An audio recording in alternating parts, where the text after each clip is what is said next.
mathematicians, in this video we're going to look at how you can use equations to find out information in your real life. So Nerilyn went to a store and bought an Adidas sweater. She used a $10 off coupon and she paid a total of $25.68.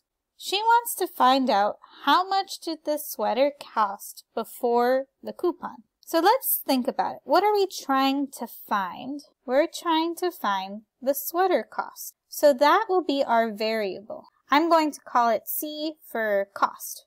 Maybe you want to call it S, X, whatever you want. And if we have the cost of the sweater, and then she has $10 off, that means we're subtracting $10.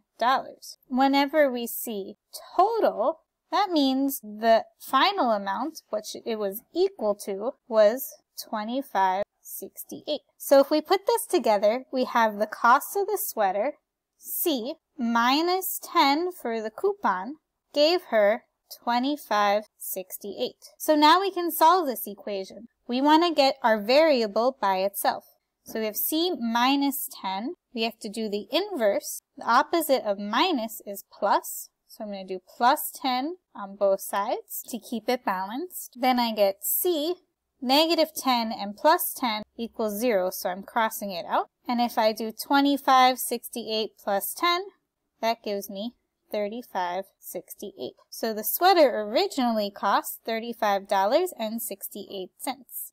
And maybe you could do that in your head without using an equation, thinking the total was $25.68, so it must have been $10 more, which is really the same thing, just modeling it with an equation. Let's look at another example. Wassam went to the Nike store. He bought a pair of shoes and a hat for a total of $55.98. He remembers the hat cost $7.99. Determine how much the shoes cost. So we want to find how much do the shoes cost. That's what the question's asking. I'm going to call it S for shoes. And how much is that equal to is what we want to find. So let's read this sentence again. He has a pair of shoes, we call that S, and a hat, let's call that H, for a total of $55.98. So remember, total tells us we're going to be equaling this amount. He remembers the hat costs $7.99. So here, that's the cost of the hat. So we can write the shoes plus the hat.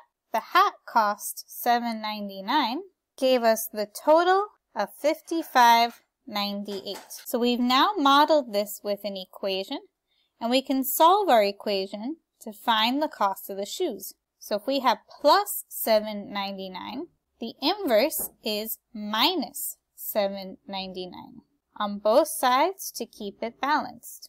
This cancels. We bring down our shoe cost equals $47.99. You can put that in your calculator.